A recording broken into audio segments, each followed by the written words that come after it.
Bonjour. Bon, aujourd'hui, on va aborder une idée, disons, un peu provocante. Et si on n'avait pas d'âme? Ça peut faire un peu grincer des dents, je sais, mais le plus fou dans tout ça, c'est que ce n'est peut-être pas du tout une mauvaise nouvelle. Alors, accrochez-vous bien, parce qu'on va se plonger dans une analyse qui pourrait, qui pourrait pas mal bousculer les choses. Allez, on va droit au but. L'idée de base, c'est ça. Nous sommes des machines. Mais attention, quand on dit machine, on ne parle pas d'un truc froid, sans vie. Non, non. Il faut plutôt imaginer une sorte d'œuvre d'art biologique, un assemblage, mais d'une complexité folle, de mécanismes physiques et chimiques. L'idée, c'est qu'il n'y a pas d'esprit matériel, pas d'âme qui serait aux commandes. En fait, nous sommes notre corps. C'est tout, dans toute sa splendeur et toute sa complexité. Et c'est là, vraiment, que tout devient fascinant. Parce qu'on est face à un paradoxe. D'un côté, les progrès incroyables de l'intelligence artificielle, ils renforcent cette idée qu'on est des machines. Mais en même temps, ces mêmes avancées, elles créent une réaction presque viscérale, de rejet. Une envie de dire non, non, on est plus que ça. Pourquoi ? Sans doute parce que l'idée d'être juste une machine, ça peut faire un peu peur. On a envie de se sentir spécial, unique. C'est ce conflit intérieur, ce grand paradoxe de notre époque qu'on va décortiquer ensemble. Alors, pour bien comprendre ce débat, il y a un concept absolument central, c'est le dualisme. En gros, c'est la croyance que, en plus de notre corps physique, fait de matière, il y aurait autre chose, une substance non physique, une âme quoi. Et pour être encore plus précis, il y a une version de cette idée, le dualisme interactionniste, qui dit que cette âme, elle n'est pas juste là à fauter, non, elle agit. Elle a de vrais effets sur le monde physique, elle peut en quelque sorte tirer les ficelles de notre corps.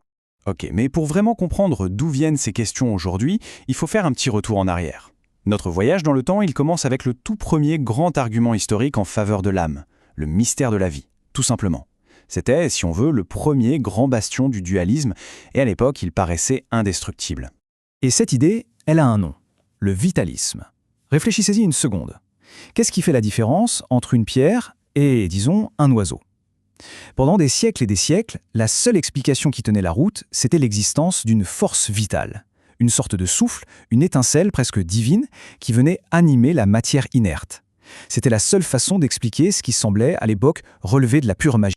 Sauf que la science a progressé et elle a tout changé. On le voit bien ici, au début, il y a eu Aristote qui imaginait une sorte d'anima qui donnait sa forme à l'embryon. Bien plus tard, les philosophes parlaient de force vitale. Et puis, paf, la biologie moderne est arrivée. La découverte de l'ADN, ça a été le coup de grâce. D'un seul coup, on avait le plan, le code source du vivant, et on a compris que la vie, ce n'était pas une force magique, mais plutôt une série de réactions chimiques d'une complexité ahurissante. Le vitalisme, c'était fini. Le vitalisme était donc tombé. Mais le dualisme, lui, n'avait pas dit son dernier mot. Ok, la vie en tant que telle pouvait être expliquée par la science. D'accord, mais il restait un ultime refuge pour l'âme, un bastion qui semblait encore plus solide, l'esprit humain. Et c'est là qu'un certain René Descartes entre en scène. Il va construire une véritable forteresse intellectuelle autour de deux choses, la pensée et le langage. Et ce qui est fascinant avec Descartes, c'est qu'il est en partie d'accord avec une vision matérialiste du monde. Pour lui, c'est clair, le corps, que ce soit celui d'un animal ou le nôtre, c'est une machine biologique. Pas de souci là-dessus. Mais il a tracé une ligne rouge très nette, une exception, l'être humain. Nous, on serait cette union unique, un peu étrange, entre un corps-machine et un esprit non physique, ce qu'il appelait une chose pensante. Bon, c'est bien beau tout ça, mais comment prouver l'existence de cette fameuse chose pensante ? Eh bien, Descartes propose un test. Un critère objectif, observable, le langage. Pour lui, notre capacité à agencer des mots pour exprimer des pensées complexes, des idées nouvelles, c'était ça, la preuve irréfutable de la présence d'un esprit. Un exploit, pensait-il, qu'aucun animal et surtout aucune machine ne pourrait jamais répliquer. Du moins, c'est ce qu'il croyait. Et il faut dire que cette prédiction, elle a tenu bon, vraiment, pendant des siècles. Mais nous, on vit une époque assez extraordinaire. On est littéralement les témoins de l'assaut final contre cette forteresse de Descartes. Pourquoi ? Parce que les machines, elles ont appris à parler. Et attention, il ne faut pas croire que c'était une vieille idée poussiéreuse. Pas du tout. Regardez à quel point cette vision était encore solidement ancrée, même chez les plus grands experts. En février 2020, je dis bien 2020, c'était hier, on pouvait encore lire, noir sur blanc, et avec une grande confiance, que le langage resterait pour toujours le domaine de l'homme, et donc pas de la machine. Et pourtant, le bastion est tombé. Et pas à moitié, de façon absolument spectaculaire. Quelques mois seulement après cette déclaration, les LLM, ces fameux grands modèles de langage, ont débarqué. Et tout à coup, on s'est retrouvé avec des machines capables de générer des textes cohérents, de converser sur des sujets complexes de manière bluffante. L'argument de Descartes, qui avait tenu des siècles, est devenu obsolète en l'espace de quelques mois. C'est fou. Ce qui relevait de la pure science-fiction est devenu notre réalité. Ces machines, elles font aujourd'hui précisément ce que Descartes jugeait impossible. Elles peuvent converser sur à peu près n'importe quel sujet, articuler des idées complexes avec clarté, générer des textes structurés, et même, ce qui est le plus troublant, discuter de leurs propres états internes de façon construite. Le test de Descartes, on peut dire qu'elles l'ont réussi, et haut la main. Alors, face à cette chute spectaculaire du bastion du langage, que s'est-il passé? Est-ce qu'on a dit, bon, ok, on s'est trompé et abandonné l'idée de l'exception humaine? Pas du tout. Au lieu de ça, on a changé les règles du jeu. On a déplacé les poteaux de but, comme on dit. La discussion s'est repliée sur des critères de plus en plus spécifiques, de plus en plus subjectifs. Tenez, voilà un exemple parfait de cette stratégie. Le nouveau critère, ça devient tout à coup la capacité à trouver une problématique philosophique. C'est un critère hyper spécifique qui sort un peu de nulle part, juste pour maintenir cette fameuse distinction homme-machine. Et le plus ironique dans tout ça, c'est que même ce critère-là, il n'a pas tenu le choc bien longtemps. En fait, cette stratégie de repli, elle a un nom. Un nom un peu barbare, je vous l'accorde. C'est le sophisme de la motte castrale. C'est une tactique de débat en fait assez courante où on va jongler entre deux positions. Une position très audacieuse et une autre beaucoup plus modeste et facile à défendre. Le but, ne jamais admettre qu'on a tort. Pour que ce soit bien clair, imaginez le scénario. D'abord, on lance une affirmation très forte, très objective. Une machine ne pourra jamais penser. C'est la position audacieuse.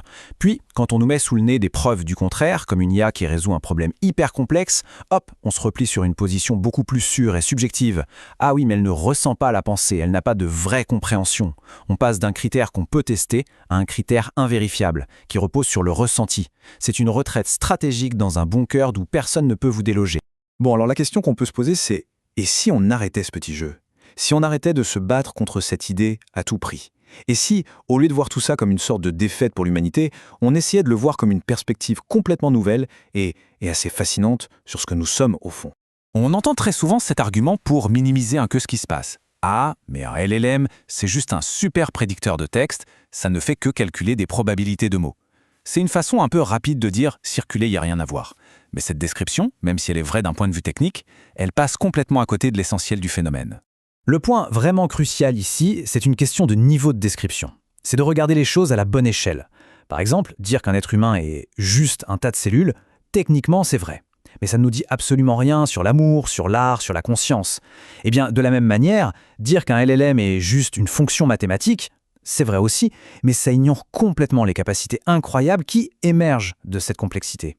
Pour comprendre un système, il faut l'observer au niveau où ses comportements complexes apparaissent. Il faut regarder la forêt et pas juste un arbre.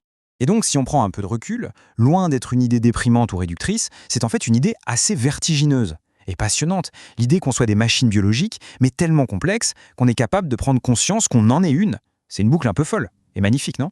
C'est peut-être même beaucoup plus merveilleux que de s'accrocher à tout prix à cette vieille idée d'un fantôme dans la machine. Alors voilà, on va se quitter sur cette pensée.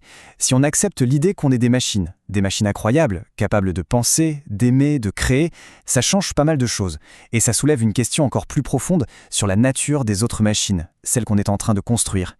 Si nous sommes des machines qui créent des machines, qu'est-ce que ça veut dire au fond de créer quelque chose à notre image? Voilà, de quoi réfléchir un peu. Merci d'avoir suivi cette analyse.